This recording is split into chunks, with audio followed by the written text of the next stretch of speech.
जय हिंद दोस्तों, आज की इस नई वीडियो पे आप सभी का स्वागत है। उम्मीद करते हैं आप सभी लोग बढ़िया होंगे, मस्त होंगे। आज की इस नई वीडियो के माध्यम से हम आपके लिए लेकर आ गए हैं बीए प्रथम सेमेस्टर एग्जाम 2025-26 के लिए एजुकेशन यानी कि शिक्षा शास्त्र के मोस्ट इंपोर्टेंट ऑब्जेक्टिव टाइप के प्रश्न, जो कि यह पूरा प्रश्न आपके प्रीवियस ईयर क्वेश्चन बेस पे आधारित है, जो कि यहाँ से आपके परीक्षा में बार बार प्रश्न रिपीट होते हैं।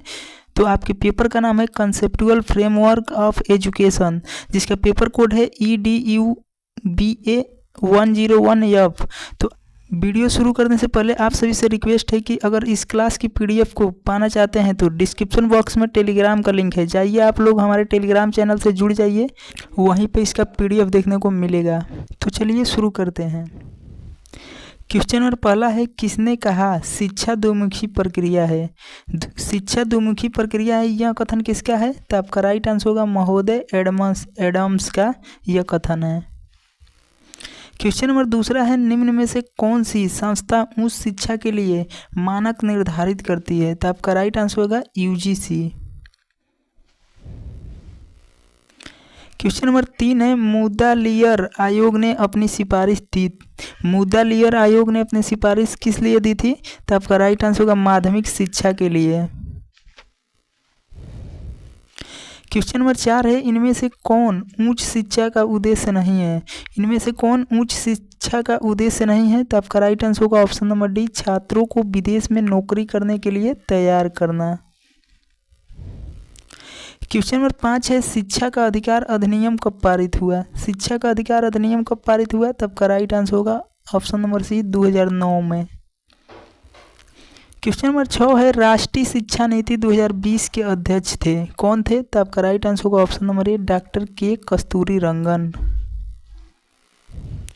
क्वेश्चन नंबर 7 है, किसने कहा लोकतंत्र जनता के लिए जनता द्वारा शासन है?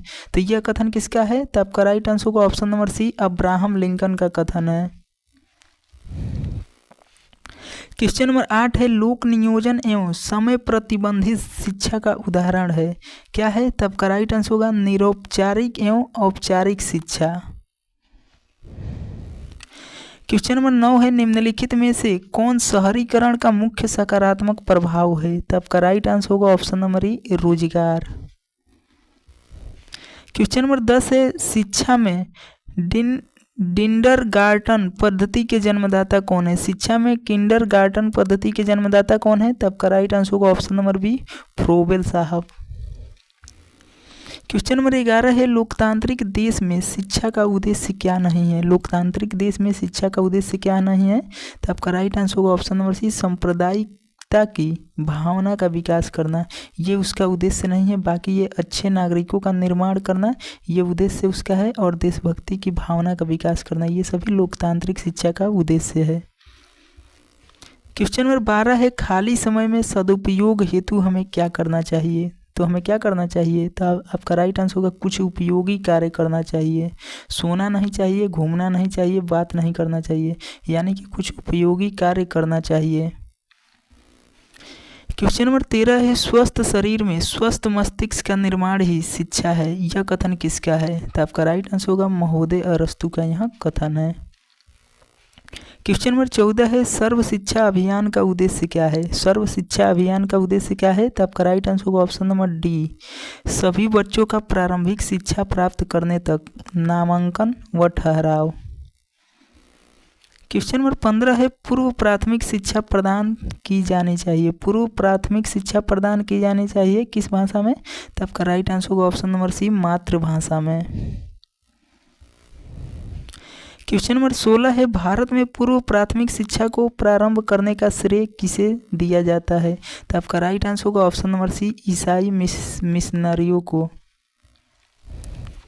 क्वेश्चन नंबर 17 है, विद्यालय समाज का लघु रूप है, यह कथन किसका है? विद्यालय समाज का लघु रूप है, यह कथन किसका है? तो आपका राइट आंसर होगा option number B, John Dewey का यह कथन है। क्वेश्चन नंबर 18 है, शिक्षा का प्रमुख उद्देश्य क्या है? शिक्षा का प्रमुख उद्देश्य क्या है? तो आपका राइट आंसर होगा सर्वांगीण विकास करना। क्वेश्चन नंबर 19 है, निम्न में से कौन राष्ट्रीय एकता में बाधक नहीं है? इनमें से कौन राष्ट्रीय एकता में बाधक नहीं है? तो आपका राइट आंसर होगा आर्थिक समानता।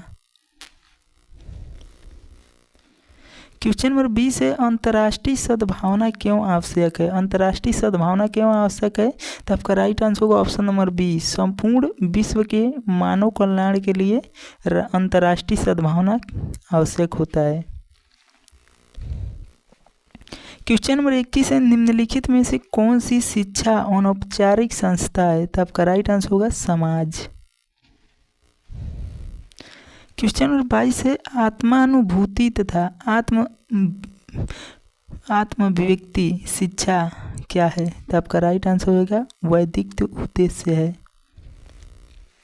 क्वेश्चन नंबर 23 है औपचारिक शिक्षा का उदाहरण इनमें से कौन है।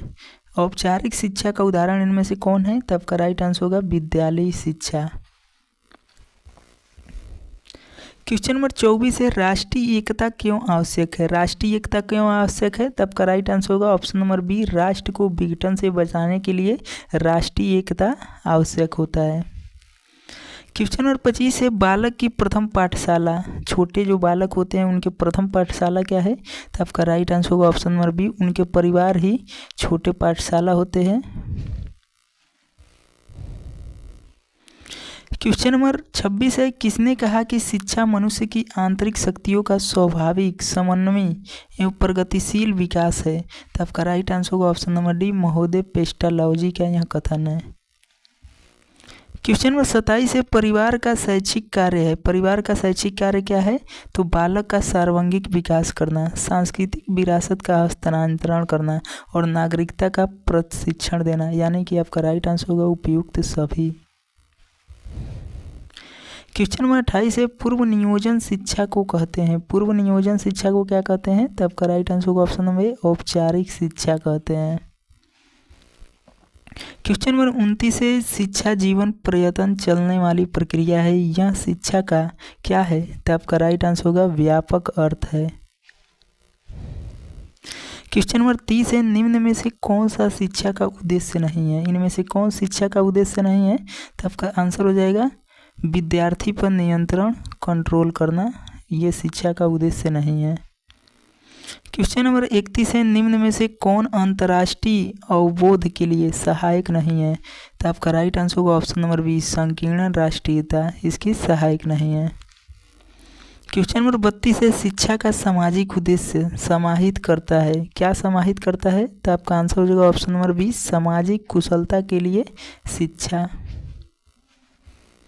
क्वेश्चन नंबर 33 है आत्मानुभूति का उद्देश्य संबंधित है शिक्षा के वैश्विक उद्देश्य से, तो आपका राइट आंसर होगा option number A. Question number 34 है मनुष्य पर किया गया निवेश सर्वाधिक मूल्यवान पूंजी है, किसका कथन है, तो आपका राइट आंसर होगा option number A, Alfred Marshall का कथन है कि मनुष्य पर किया गया निवेश सर्वाधिक मूल्यवान पूंजी है, ये अल्फ्रेड मार्शल का कथन है। क्वेश्चन नंबर 35 है मूल्यपरक शिक्षा का स्रोत। मूल्यपरक शिक्षा का स्रोत क्या है, तो धर्म भी है, संस्कृति भी है और साहित्य भी है, तो आपका आंसर हो जाएगा उपयुक्त सभी। क्वेश्चन नंबर 36 है राष्ट्रीय एकता को ईंट और पत्थर, छेनी और हथौड़ी से नहीं तैयार किया जा सकता, यही मनुष्य के हृदय एवं मस्तिष्क की चुपचाप एवं उन्नत एवं विकसित होती है, यह कथन किसका है, तो आपका राइट आंसर होगा डॉक्टर राधा कृष्णन की यह कथन है।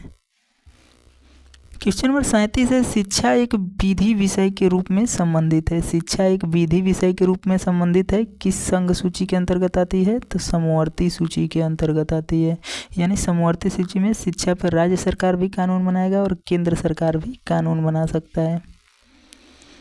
क्वेश्चन नंबर 38 है संविधान की धारा 21A का संबंध, यानी संविधान की आर्टिकल है, आर्टिकल 21A का संबंध किससे है, तो शिक्षा का अधिकार है।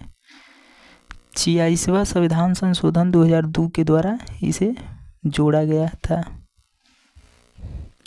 क्वेश्चन नंबर 39 है भारत में शिक्षा का दायित्व निम्न में से किसका है, तो आपका राइट आंसर होगा राज्य सरकार और केंद्र सरकार का, यानी ऑप्शन नंबर डी है, बी और सी दोनों का। क्वेश्चन नंबर 40 है मांटेसरी विद्यालय संबंधित है, किससे संबंधित है, तो आपका राइट आंसर होगा पूर्व प्राथमिक शिक्षा से मांटेसरी विद्यालय संबंधित है। क्वेश्चन नंबर 41 है, भारत सरकार द्वारा शिक्षा की चुनौती नीति संबंधी परिक्षेप्त दस्तावेज प्रकाशित किया गया था। कब प्रकाशित किया गया था? तब का राइट आंसर होगा 1950 ईस्वी में प्रकाशित किया गया था। क्वेश्चन नंबर 42 है, भारत की प्रथम राष्ट्रीय शिक्षा नीति की घोषणा कब की गई थी? तब का राइट आंसर होगा 1968 में। भारत की प्रथम राष्ट्रीय शिक्षा नीति कब आई थी? तो 1968 में। क्वेश्चन नंबर 43 है, गति निर्धारक विद्यालयों की स्थापना अनुशंसा की गई थी। कब की गई थी? NEP न्यू एजुकेशन पॉलिसी 1986 में। क्वेश्चन नंबर 44 है, भारतीय संविधान की धारा 45 का संबंध है अनिवार्य एवं निःशुल्क शिक्षा से इसका संबंध है। क्वेश्चन नंबर 45 है, नई शिक्षा नीति के अनुसार शिक्षा प्रसकल शिक्षा पर घरेलू उत्पाद का कितना प्रतिशत खर्च किया जाएगा? तब का आंसर हो जाएगा ऑप्शन नंबर बी 6% घरेलू शिक्षा पर खर्च किया जाएगा। क्वेश्चन नंबर 46 है, ऑपरेशन ब्लैक बोर्ड कार्यक्रम क्या है? तो आपका राइट आंसर होगा प्राथमिक शिक्षा के लिए ऑपरेशन ब्लैक बोर्ड कार्यक्रम को चलाया गया था। क्वेश्चन नंबर 47 है, पूर्व प्राथमिक शिक्षा प्रदान की जाती है। तो 3 से 6 वर्ष की आयु वर्ग के बच्चों के लिए पूर्व प्राथमिक शिक्षा प्रदान की जाती है। क्वेश्चन नंबर 48 है, प्राथमिक शिक्षा की मुख्य समस्या क्या है? तो आपका राइट आंसर होगा अपव्यय और अवरोधन की समस्या। क्वेश्चन नंबर 49 है, नवोदय विद्यालय संबंधित है, किससे संबंधित है? तो आपका आंसर हो जाएगा माध्यमिक शिक्षा से नवोदय विद्यालय संबंधित है। क्वेश्चन नंबर 50 है, किसने कहा ज्ञान ही शक्ति है? ज्ञान ही शक्ति है, यह कथन किसका है? तो आपका राइट आंसर होगा महोदय अरस्तु का यह कथन है। तो उम्मीद करते हैं दोस्तों ये छोटी सी वीडियो आप सभी को पसंद आया होगा। अगर वीडियो पसंद आए तो वीडियो को लाइक कीजिए और अपने दोस्तों में शेयर ज़रूर कीजिए। और चैनल पे पहली बार जुड़े हैं तो चैनल को भी सब्सक्राइब कर लीजिए। और नीचे कमेंट बॉक्स में कमेंट करके ज़रूर बताइए कि ये वीडियो कैसी लगी और अगला वीडियो आपको कौन सी टॉपिक पे किस सब्जेक्ट पे चाहिए। तो नीचे कमेंट बॉक्स में आप लोग कमेंट करके बता सकते हैं, हम आपके लिए उस टॉपिक पर वीडियो ज़रूर बनाएंगे। तो मिलते हैं फ्रेंड्स नेक्स्ट वीडियो में, तब तक के लिए जय हिंद।